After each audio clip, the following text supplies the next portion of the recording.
Marriage is supposed to be a partnership, a bond built on trust and understanding, or at least that's what I always believed. Sarah and I had been married for 10 years, and while life wasn't perfect, I'd always thought we were solid. We had 2 beautiful kids, a cozy home, and the kind of routine that made me feel safe, even if it lacked the excitement we had when we first fell in love. But looking back now, I can see how blind I was to the small shifts, the little things that should have set off alarms but didn't. Sarah had always been close to her stepfather, George. He came into her life when she was a teenager, stepping in after her father walked out on her family. She spoke about him with such reverence, describing how he'd been there for her mother when no one else was, and how he'd stepped up to fill the void her father had left behind. George was a man of many talents, handy around the house, quick with a joke, and endlessly charismatic. He was the kind of guy everyone liked, including me, at least at first. He was always around, helping with house projects, fixing things that didn't really need fixing, or just dropping by unannounced with treats for the kids. It was hard to complain about someone who seemed so generous, but in hindsight, I realized his presence was far too frequent. It started subtly, like most things do. Sarah's demeanor began to change. She wasn't distant exactly, but there was something about the way she carried herself, more distracted, more preoccupied. She spent more time on her phone, smiling at messages she wouldn't share with me, or stepping out of the room to take calls she said were from friends. I brushed it off at first. She was always friendly and social, and I had no reason to doubt her. But then there was George. Lately, his visits had become almost a daily occurrence. He always had a reason.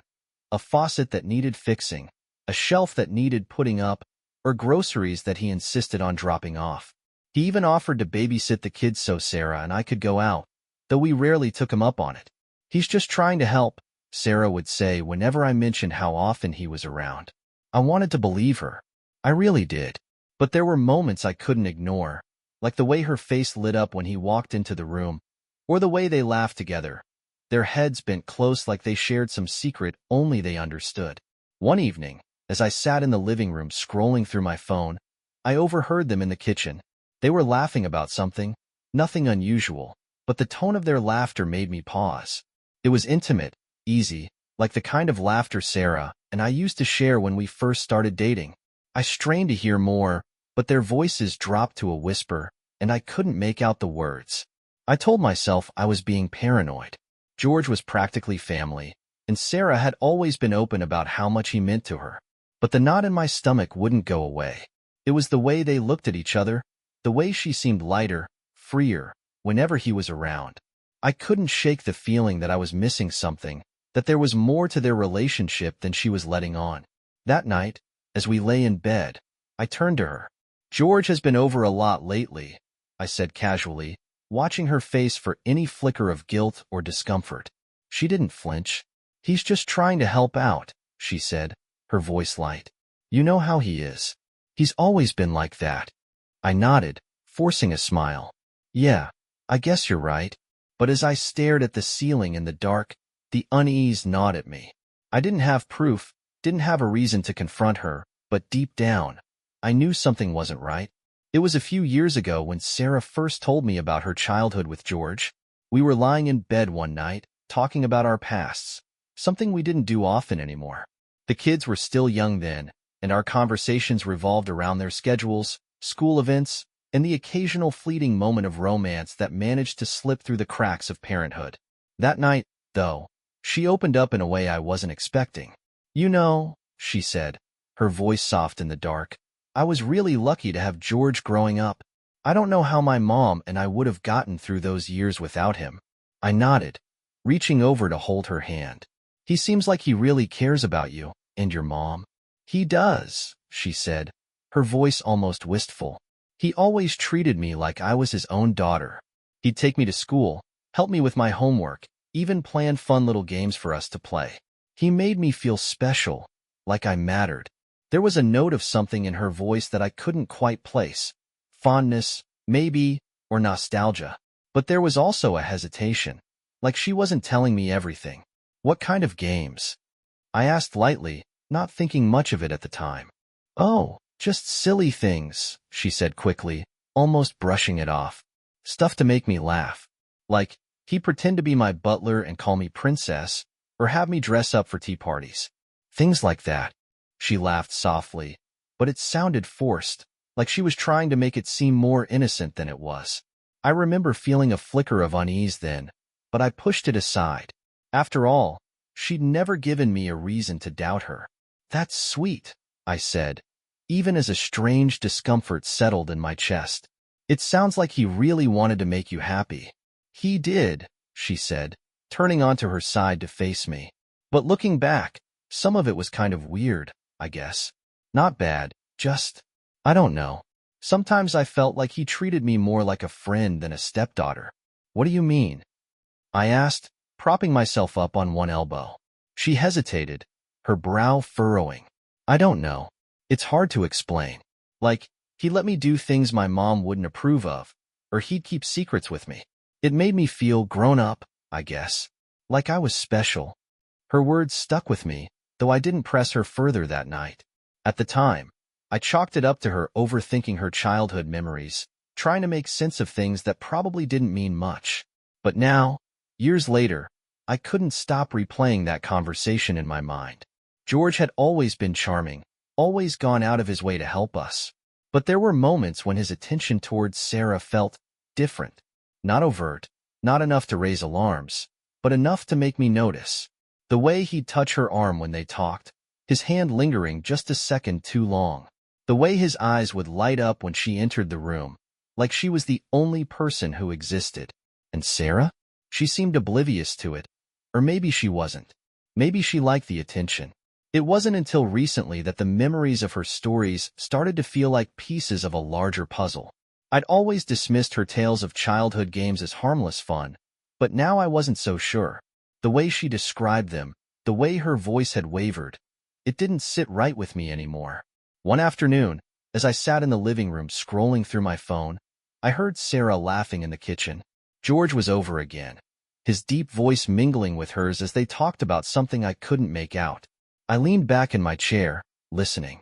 "Remember when you used to call me princess?" Sarah said, her tone playful. George chuckled. "How could I forget? You were always the bossy one."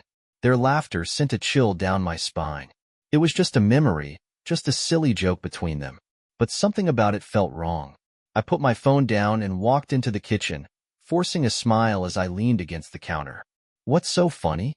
I asked, trying to keep my voice casual.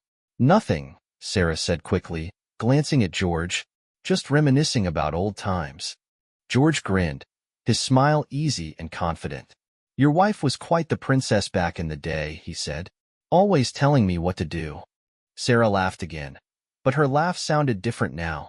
Nervous, maybe, or guilty. I didn't say anything, just nodded and walked back into the living room. But the knot in my stomach tightened, the unease I'd been trying to ignore growing stronger with every passing second. The days that followed felt heavy, like I was moving through a fog that I couldn't shake. George's presence was becoming more frequent, too frequent. It seemed like every time I turned around, there he was, either helping Sarah with something around the house or sitting at the kitchen table, laughing with her about some shared memory I wasn't part of. It wasn't just the frequency of his visits that bothered me. It was the way he interacted with Sarah. He touched her arm more than seemed appropriate, lingering a little longer than necessary. When she talked, he leaned in too close, his focus entirely on her, like he was hanging onto every word. And Sarah didn't seem to mind. If anything, she seemed to bask in his attention, smiling in a way I hadn't seen in years. One evening, I came home from work later than usual. The house was quiet except for faint laughter coming from the backyard. I dropped my keys on the counter and stepped outside to find Sarah and George sitting on the patio. George had his arms slung casually over the back of her chair, and they were laughing about something I couldn't hear. "Hey," I said, trying to keep my tone neutral as I stepped onto the patio. Sarah looked up, her smile faltering slightly. "Hi, honey," she said, her voice a little too bright. "You're home late." "Yeah," I said, glancing at George. He didn't seem the least bit fazed by my presence, his grin easy and confident. "George was just helping me with the kids' swing set," Sarah said quickly, gesturing toward the play area. "It's been squeaking, and you've been so busy, I didn't want to bother you with it. I nodded, forcing a smile. Thanks, George. I appreciate it. No problem, he said, his tone casual. Anything for my favorite girl. His words made my stomach twist, but I didn't let it show. Instead, I turned and walked back into the house, leaving them alone on the patio. Later that night, as Sarah and I lay in bed, I couldn't help but bring it up. George has been around a lot lately, I said, trying to keep my voice casual. Sarah rolled onto her side, facing me. He's just trying to help, she said. You know how he is. He's always been like that. Yeah, I said slowly. But don't you think it's a little much? I mean, he's here almost every day now. She sighed, her brow furrowing. Mark, he's my stepdad. He's just being supportive. I don't understand why you're making this a thing. I'm not making it a thing, I said quickly. It's just, I don't know. It feels like he's always here. Like he doesn't have anything better to do. She frowned, sitting up slightly. What's that supposed to mean? He's retired, Mark. He doesn't have a lot going on, and he enjoys spending time with us. I don't see the problem. I shook my head, lying back against the pillow. Forget it, I muttered. I'm just tired. Maybe you should stop working so much, she said softly, her tone almost accusatory. Then you'd have more time for us, and George wouldn't have to pick up the slack. Her words stung, but I didn't respond. I just closed my eyes, pretending to fall asleep while my mind raced. The next day, I decided to work from home. I told Sarah it was because I wanted to spend more time with the kids, but the truth was, I wanted to keep an eye on George. Sure enough, he showed up mid-morning, carrying a bag of groceries and a toolbox. Thought I'd fix that squeaky door in the laundry room, he said with a grin. Thanks, George, Sarah said, beaming at him. You're the best. I stayed in my office for most of the day, but I couldn't focus on my work. Every time I heard their laughter echoing through the house, my stomach tightened. At one point, I stepped into the hallway and saw them in the kitchen. George was standing behind Sarah, his hands on her shoulders as she leaned over the counter. They were looking at something on her phone, their heads close together. When George finally left that afternoon, I walked into the kitchen. Sarah was humming to herself as she put away the groceries he'd brought. What was so funny earlier? I asked, leaning against the counter. She glanced at me, her smile still in place. What do you mean? You and George, I said. You seemed like you were having a good time. Oh, she said, waving a hand dismissively. He was just telling me a funny story from when I was a kid. You know how he is, always reminiscing. Yeah, I said, my voice tight. He's got a lot of memories, doesn't he? She frowned, looking at me closely. Mark, is something wrong? I shook my head, forcing a smile. No, just wondering. But as I walked out of the kitchen, I knew something was wrong. I just didn't know how bad it was. It was a Saturday morning when I decided to clean out the closet in the guest room. It wasn't something I planned on doing. It was more of an excuse to keep myself busy and away from the growing tension between Sarah and me. The kids were playing in the backyard, their laughter echoing through the open windows, and Sarah was in the kitchen, humming a tune as she prepared lunch. The guest room closet was a mess, filled with old clothes, holiday decorations, and random boxes we'd shoved in there over the years. As I started sorting through the piles, I noticed a large plastic storage bin tucked into the far corner. It wasn't labeled, and I didn't recognize it. Curious, I pulled it out and flipped open the lid. At first, the contents seemed innocent enough. Some of the kids' old toys, a few board games, and a stack of children's books. But as I dug deeper, my hand brushed against something that didn't belong. I pulled it out and froze. It was an outfit, something silky, lacy, and entirely inappropriate to be mixed in with kids' toys. My mind raced as I stared at it, trying to make sense of what I was seeing. I reached back into the bin and pulled out more items. Several pieces of lingerie, a pair of heels, and a small, discreetly labeled box that left no room for interpretation. My heart pounded in my chest as I stared at the pile in front of me. None of it made sense. Why was this here? Why was it hidden in the guest room closet, buried beneath toys and old board games? I sat back on my heels, the knot in my stomach tightening. This wasn't just random clutter. This was intentional. Someone had put these things here, and I had a sickening feeling I knew who. I shoved the items back into the bin, my hands trembling, and closed the lid. My mind was racing, trying to piece everything together. The frequent visits, the laughter, the lingering touches, it all pointed to something I didn't want to admit. As I pushed the bin back into the corner of the closet, I heard Sarah's voice calling from downstairs. "Lunch is ready." I took a deep breath, trying to steady myself. I couldn't confront her, not yet. I needed to be sure. But the discovery in the closet had shifted something in me. It was no longer just a suspicion. It was a creeping certainty, and I couldn't ignore it any longer. That evening, I couldn't bring myself to look at her. Sarah was her usual self, laughing with the kids, asking me about my day, and pretending everything was normal. But all I could see were the items I'd found in the closet, and the way she smiled a little too brightly whenever George's name came up. The next day, I decided to check the closet again. This time, I took my phone with me. I opened the bin and snapped a few pictures of the contents, my hands shaking as I tried to steady the camera. I didn't know what I was planning to do with the photos, but I needed some kind of record, some kind of proof. As I closed the bin and pushed it back into the corner, a thought struck me. This wasn't just about Sarah anymore. This was about George. The way he looked at her, the way he touched her, the way he always seemed to be around. It wasn't normal. It wasn't right. And I needed to find out exactly what was going on. That night, I couldn't sleep. Every time I closed my eyes, I saw the contents of the bin, the way George looked at Sarah, the way she lit up whenever he was around. My mind was a whirlwind of questions, but one thought kept rising to the surface. I had to know the truth, no matter how much it hurt. The house was quiet that night. The kids were asleep, and Sarah was in the kitchen cleaning up after dinner. I sat in the living room, pretending to scroll through my phone, but my focus was entirely on the faint sound of her voice carrying through the hallway. She was on the phone, laughing softly, her tone light and familiar. My chest tightened. I leaned back in the chair, angling myself so I could listen without being seen. "You've always been so good to me," I heard her say, her voice barely above a whisper. "I don't know what I'd do without you." There was a pause, and I could just make out the sound of George's voice on the other end. My blood ran cold. "Stop," Sarah said, laughing softly. "You're going to make me blush."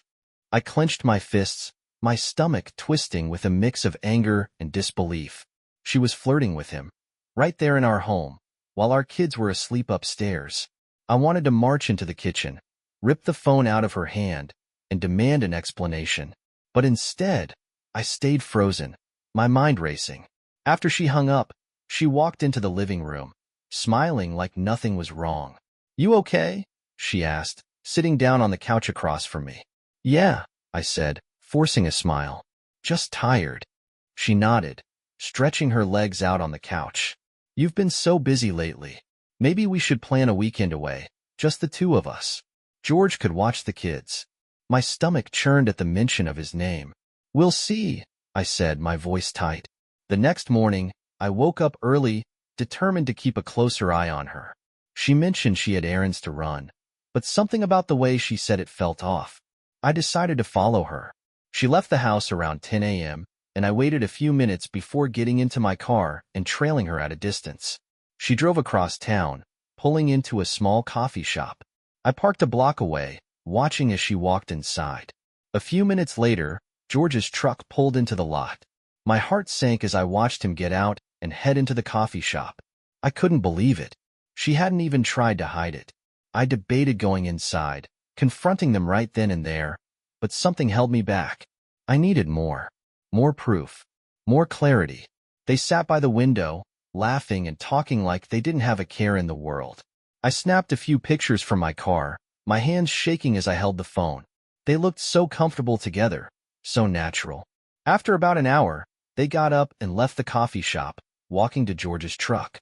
I ducked down, watching as they stood by his truck, talking for a few minutes. Then, to my horror, Sarah leaned in and kissed him. It wasn't a quick peck on the cheek or an innocent goodbye. It was a kiss filled with intimacy, with familiarity. I felt like the air had been sucked out of my lungs. My worst fears had been confirmed, and there was no denying it now. I followed them as they drove away, my heart pounding in my chest. They headed to a neighborhood I didn't recognize, pulling into the driveway of a small house. I parked down the street, watching as they went inside. For what felt like an eternity, I sat there, staring at the house, trying to process what I'd just seen. My mind raced with questions, but one thing was clear. This wasn't just an emotional affair. It was physical. It was real. When they finally left the house hours later, I drove home in silence, the weight of the truth pressing down on me like a boulder. That night, I couldn't look at her. When she climbed into bed beside me, she reached out to touch my arm, but I pulled away, feigning sleep. The betrayal was too much to bear, and the only thing I could think about was how I was going to confront her and him. The morning after I watched Sarah and George walk out of that house together, I couldn't even bring myself to look at her. She moved around the kitchen like nothing had happened, humming softly as she poured coffee and packed the kids' lunches. It was infuriating how normal she seemed, how unaffected she appeared by the destruction she was causing. I spent the day at work, barely able to focus. Every time I tried to think about anything else, the image of them together at the coffee shop, the kiss, and their shared time at that house played on a loop in my mind. It wasn't just the betrayal. It was the audacity. The thought they could hide this from me, that they could carry on like this without me noticing, made my blood boil. That evening, I made up an excuse to head out for a drive. Sarah didn't question it, too busy tucking the kids into bed to care where I was going. I parked a block away from George's house and sat in my car, watching. It was a long shot, but something told me they weren't done with each other. Sure enough, around 9 p.m., Sarah pulled up in her car. My stomach dropped as I watched her walk up to the house and let herself in like she'd done it 100 times before. I sat there, my fists clenched around the steering wheel, debating whether to barge in or wait. But I couldn't let it go. Not this time. I had to know what was happening inside, had to see it with my own eyes. I got out of the car and walked toward the house, staying close to the shadows. The curtains were drawn, but there was a faint light coming from one of the side windows. I crept closer, my heart pounding in my chest, and peered through the gap in the curtains. What I saw made my stomach turn. They were in the living room, laughing and drinking wine. Sarah was wearing a short dress I hadn't seen before, one that clung to her in ways that left little to the imagination. George was leaning back on the couch, his eyes fixed on her as she moved closer to him, her movements slow and deliberate. I wanted to look away, but I couldn't. I was frozen, rooted to the spot as she straddled him, her hands sliding over his shoulders as she leaned in. Their laughter turned to something else entirely, something more intimate, more primal. I felt like I was going to be sick. But then something caught my eye. On the coffee table beside them was a small collection of items. A feathered mask, a pair of handcuffs, and what looked like an old princess crown. My mind raced as I tried to make sense of it, and then it hit me like a punch to the gut. These were the games she told me about, the ones from her childhood. The realization made my knees weak. This wasn't just an affair. It was something darker, something twisted. They were playing out some kind of fantasy, one that had its roots in the very relationship I'd once thought was innocent. I stumbled back from the window, my breathing ragged. I couldn't watch anymore. I turned and walked back to my car, my hands shaking as I fumbled with the keys. Driving home, my mind was a whirlwind of rage, disgust, and heartbreak. The betrayal was bad enough, but the nature of it, the history behind it, made it unbearable. When I got home, Sarah was already in bed, pretending to be asleep. I stood in the doorway of our bedroom, staring at her as she lay there, her breathing slow and even. For the first time in our marriage, I felt like I didn't even know who she was. I couldn't sleep that night. I lay in bed staring at the ceiling, my fists clenched, my thoughts racing in circles that always led me back to the same place. The images of Sarah and George, the laughter, the touch, the vile things I'd witnessed, all of it burned into my mind. Every time I closed my eyes, it was there, mocking me, daring me to do something about it. By morning, the anger had grown into something I couldn't contain. I felt it simmering under my skin, boiling over every time I thought about their betrayal. This wasn't just infidelity. This was a violation of everything I believed in, of everything I'd built my life around. and I couldn't take it anymore. Sarah was in the kitchen when I walked in, humming softly as she made breakfast. The smell of coffee filled the air, but it only made me feel sick. She looked up when she saw me, her smile bright, as if nothing had happened. "Morning," she said cheerfully, placing a plate of eggs and toast on the table. "I made your favorite." I stared at her, my chest tightening. How could she stand there, acting like everything was fine? How could she pretend that she wasn't tearing our family apart behind my back? "Where were you last night?" I asked, my voice low and steady. She froze, her smile faltering for just a moment before she recovered. "What do you mean?" "I was here, of course." "Don't lie to me, Sarah," I said, my voice rising. "I followed you. I saw you. I know what you've been doing with George." Her face went pale, the color draining from her cheeks as she stared at me. "Mark, don't," I snapped, slamming my hand on the table. The plate rattled, eggs sliding onto the tablecloth. "Don't you dare try to explain this away.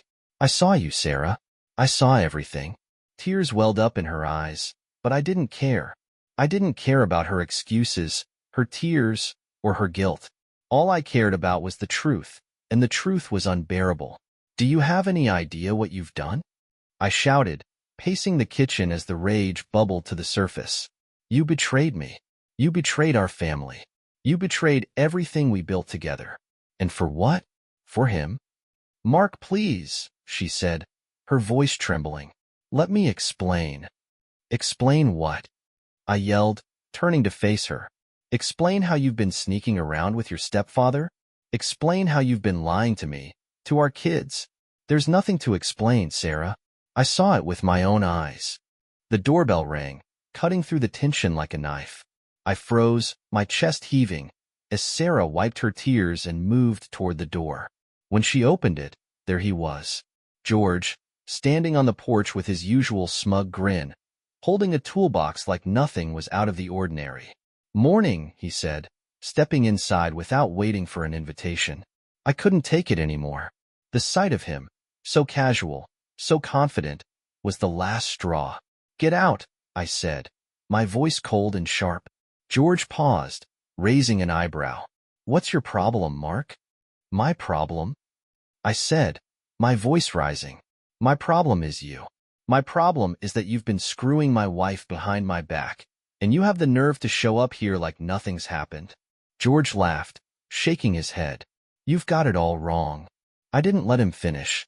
Before he could say another word, I grabbed him by the collar and shoved him against the wall. His toolbox clattered to the floor, the sound echoing through the house. "You think I don't know?" I shouted, my face inches from his. "You think I'm stupid? I saw you, George. I saw everything." Sarah screamed, rushing toward us. "Mark, stop. Please." But I didn't stop. The years of anger, betrayal, and humiliation poured out of me as I shoved George again, his head knocking against the wall. "You come into my house," I growled, "pretending to be a part of this family, pretending to care, while you're destroying everything I've worked for. You're a coward, George. A disgusting, pathetic coward." George struggled to push me off, but I didn't let go. I was too far gone, too consumed by the need to make him feel even a fraction of the pain he'd caused me. "Mark, please," Sarah begged, pulling at my arm. "This isn't the way." I let go of George, shoving him toward the door. "Get out," I said, my voice shaking with rage.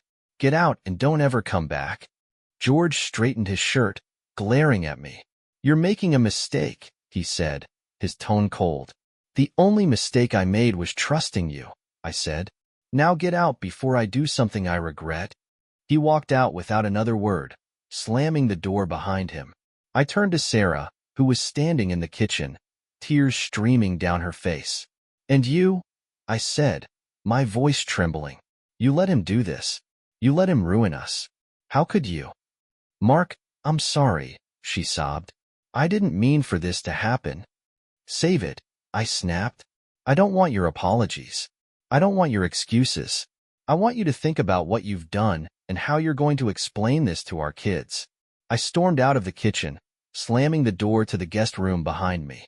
For the first time since this nightmare began, I felt like I'd taken some of the power back, but the damage had already been done, and I didn't know if it could ever be undone. The house felt heavier after George left, as though his presence had left behind a lingering stain that couldn't be scrubbed away. Sarah sat at the kitchen table, her face buried in her hands, sobbing quietly. I didn't bother comforting her. I couldn't. The rage I felt was still too raw, the betrayal too fresh to let any compassion slip through. I paced the guest room, trying to figure out my next move. I couldn't just let them get away with this. Not George and not Sarah. They'd made a mockery of me, of our marriage, of the life we'd built together. And no matter how much Sarah cried or apologized, it wouldn't erase the things I'd seen, the truths I couldn't unlearn. Later that evening, as the kids were playing upstairs, Sarah knocked on the guest room door. I didn't answer, but she let herself in anyway. She stood there, her face pale and tear-streaked, clutching a tissue in her hand. "Mark, please," she said softly. "We need to talk." I turned to face her, my arms crossed. "Talk about what, Sarah? The fact that you've been screwing your stepfather? Or the fact that you brought him into this house, into our family, like it was nothing?" She winced, her eyes welling up with fresh tears. "I know I messed up," she said, her voice trembling. "I know I betrayed you. But I swear, Mark, I never wanted to hurt you. I didn't know how to stop. I didn't know how to get out."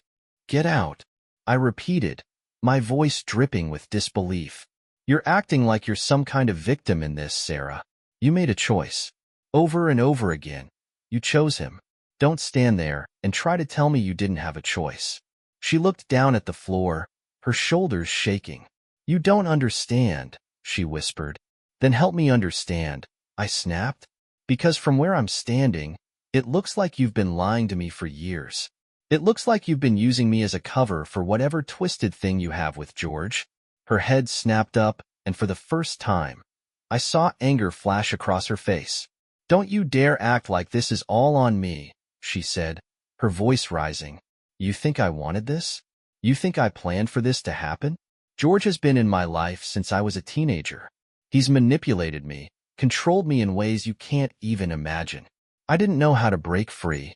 "Don't give me that," I said, my voice cold. "You're an adult, Sarah. You had plenty of chances to tell him to leave, to cut him out of your life. But you didn't. You let him worm his way into our home, our family, and now you want me to feel sorry for you?" Her lip quivered, but she held my gaze. "I'm not asking for your pity, Mark. I'm asking for your forgiveness, for your help. I don't want to lose you, or the kids, or the life we've built. Please, Mark. I'll do whatever it takes to fix this. Just tell me what to do." I laughed bitterly, shaking my head. "Fix this? There's no fixing this, Sarah. You and George destroyed everything. You made your choices, and now you have to live with the consequences." She broke down then, collapsing into the chair by the door, her sobs filling the room. I stood there, watching her, feeling nothing but a hollow ache in my chest. Part of me wanted to forgive her, to believe that she could change, that we could rebuild what we'd lost. But the other part of me, the stronger part, knew that was impossible. The next day, I made a decision. I called a lawyer, someone a coworker had recommended months ago when I joked about divorce being cheaper than therapy during a rough patch in our marriage. I told him everything, the affair, the betrayal, the kids, and he laid out my options. "Do you have proof?" he asked. "I do," I said, thinking of the photos I'd taken, the texts I'd seen, the damning truth I'd uncovered. "Good," he said. "That'll help. But I'd advise you to stay calm and avoid escalating things, especially in front of the kids. Keep everything as civil as possible, for their sake." Civil. The word felt like a joke. There was nothing civil about what Sarah and George had done. But for the sake of the kids, I nodded and agreed to his advice. That night, after the kids were in bed, I sat Sarah down in the living room. She looked nervous, her hands twisting in her lap as she waited for me to speak. "I talked to a lawyer," I said bluntly. Her eyes widened, and she let out a shaky breath. "Mark, please don't do this. Please don't tear our family apart." "I'm not the one who tore it apart, Sarah," I said, my voice cold. "That was you. And George. I'm just trying to figure out how to pick up the pieces. She started crying again, but I didn't let it sway me. I'll fight for full custody, I continued. The kids don't deserve to be dragged through this mess. I'll make sure they're taken care of, no matter what. What about us? She asked, her voice barely a whisper. There is no us, I said. Not anymore. She sobbed into her hands, but I felt nothing. No anger, no pity, no sadness. Just a hollow emptiness where my love for her used to be. The days that followed were a whirlwind of paperwork, legal consultations, and tense silences in the house. I'd started sleeping in the guest room full-time, and Sarah didn't dare knock on the door anymore. The kids, blissfully unaware of the storm raging between their parents, went about their days as if everything was normal. I envied their innocence, their ability to laugh and play without the weight of betrayal pressing down on their shoulders. Sarah tried to make amends, in her own way. She cooked meals she knew I liked, kept the house spotless, and volunteered to take on more of the responsibilities with the kids. But every time I saw her, all I could think about was what she'd done. Her gestures felt hollow, desperate, like she was trying to plaster over a crack that had already split the foundation wide open. George, on the other hand, had gone radio silent. I hadn't seen him or heard from him since that explosive confrontation, and I preferred it that way. But a part of me knew it wasn't over. Men like him didn't just slink away quietly. They waited, watched, and struck when you least expected it. One evening, as I was going through the evidence I'd gathered, photos, texts, notes I'd written to document everything, I got a call from my lawyer. "Mark," he said, his tone serious. "I wanted to give you a heads up. Sarah's stepfather reached out to a lawyer of his own. He's claiming your accusations are baseless and defamatory." "Of course he is," I said, gripping the phone tightly. "He's also trying to paint himself as a supportive father figure who's being unfairly targeted," my lawyer continued. "We'll need to be careful how we proceed. Do you have more concrete evidence of their affair?" "I do," I said, thinking of the photos and videos I'd taken. "But I'm not sure how far I want to go with this. The kids." "Mark," he interrupted, "if you're serious about protecting your children, you need to fight this head-on. George is already trying to muddy the waters. The longer you wait, the harder it will be to control the narrative." His words hit me like a punch to the gut. He was right, of course. If I didn't act now, George and Sarah could twist the truth into something unrecognizable.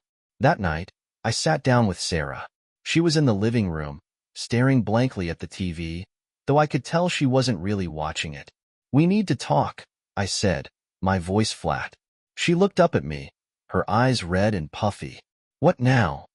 "I spoke to my lawyer," I said. "George has already gotten ahead of this. He's claiming that I'm lying, that I'm trying to smear his reputation." She flinched at his name, her hands twisting in her lap. "I didn't know he would do that," she said quietly. "Didn't you?" I snapped. "You've been defending him for years, Sarah. You've let him get away with whatever he wanted, and now you're surprised he's trying to protect himself?" Tears welled up in her eyes, but I pressed on. "I'm filing for divorce. I'm fighting for full custody of the kids.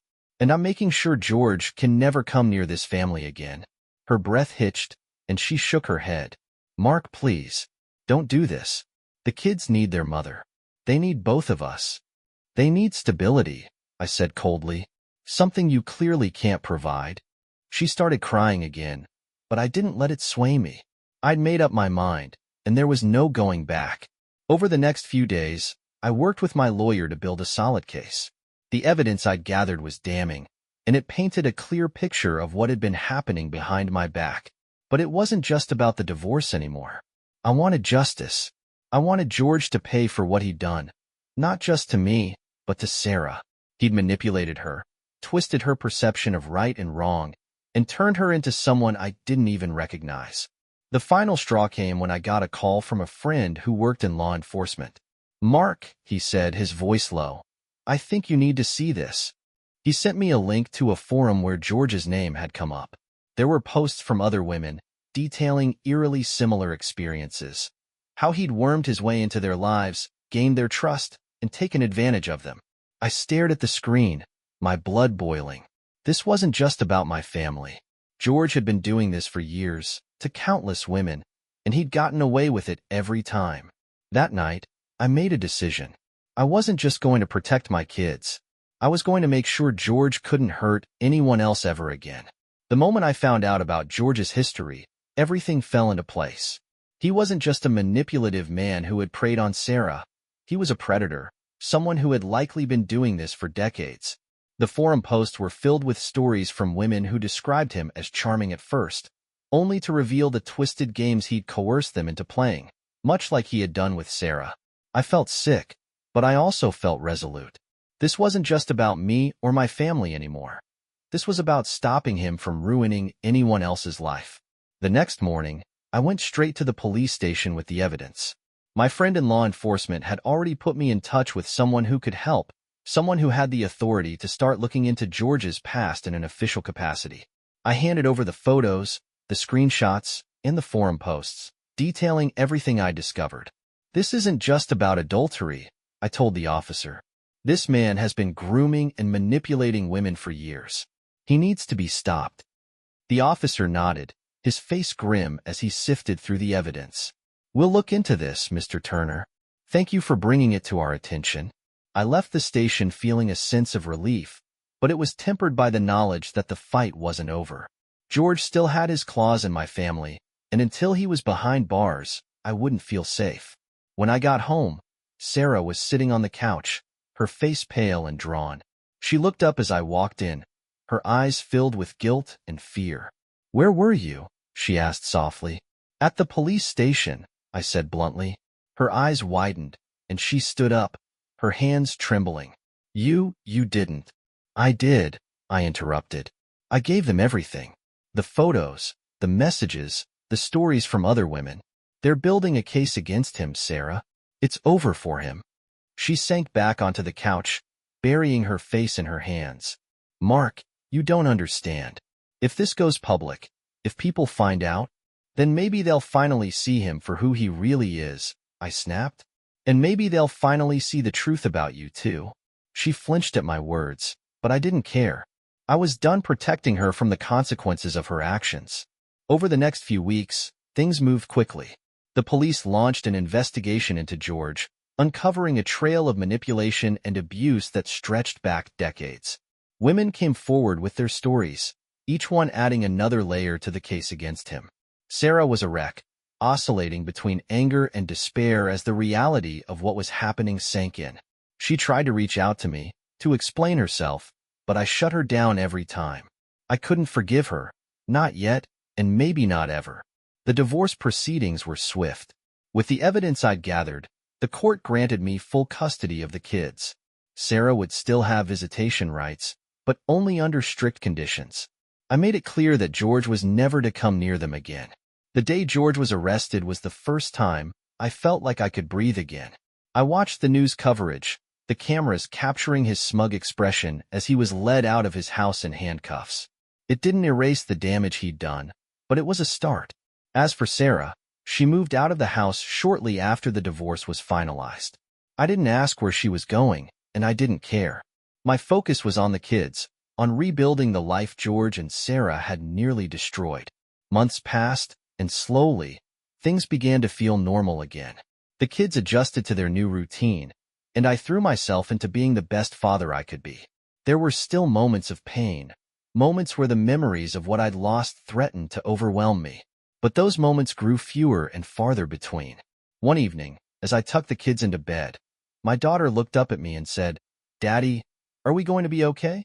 I smiled, brushing a strand of hair from her face. "We're going to be more than okay," I said. "We're going to be better than ever." And for the first time in what felt like forever, I believed it.